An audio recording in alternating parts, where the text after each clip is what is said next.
With the release of the How to Train Your Dragon live-action remake, it's now time to rank all the How to Train Your Dragon movies. Now last is the live-action remake, but make no mistakes, given the fact that live-action remakes are usually the bane of my existence, especially since Lilo and Stitch, this movie was actually a step in the right direction in terms of live-action remakes, because it has the original director back, as well as John Powell really setting the feels with the score. It's just still brilliant, and most of the visuals are great. It has good editing, take notes, Lilo and Stitch.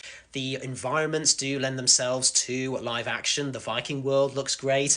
Mason Thames makes for a great Hiccup. Mostly solid performances, with the exception of Astrid. I just feel like the movie is so similar to the original and so in its shadow that it makes me think, what was the point of this exactly? If I was a kid that hadn't seen the animated original and I went straight into this, I would be mostly satisfied. Alright, by a fair few miles we've got the original trilogy, and we are starting off with How to Train Your Dragon 2. It is commonly agreed that this is the weakest one, but if this is the worst of your trilogy, this is a great fire trilogy. It basically carries on the story as well as ups the stakes. The first half is incredible. I think the visuals really do outdo the first movie, which I'll explain in a bit. The flying sequences are capitalised upon, and I really like the fact that Hiccup's family does get expanded upon. This movie is definitely not perfect. Okay, the villain in this movie is set up quite well, but by the end, he's just very forgettable. And I feel like the climax where Toothless gets corrupted and the whole city's being attacked, our heroes are kind of in a desperate place, it all gets wrapped up very easily. So the first How to Train Your Dragon movie, it's got Chris Sanders written all over it. Another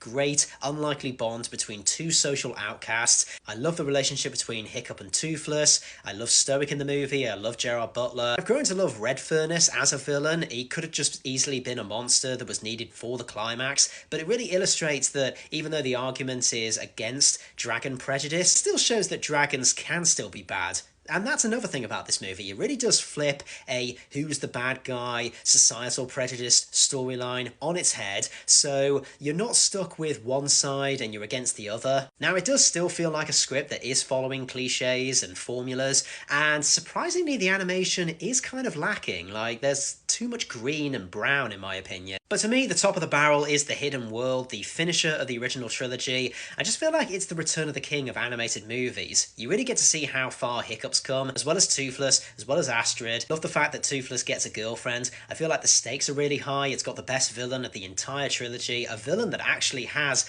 lasting impact on the society because the dragons have to leave at the end. It's gorgeous looking, it's really funny, it's epic, and it's very heartfelt. I feel like this is the perfect way to end the trilogy. I know Dean DeBlois says he has plans for a fourth movie, but honestly, just Toy Story 3 this movie.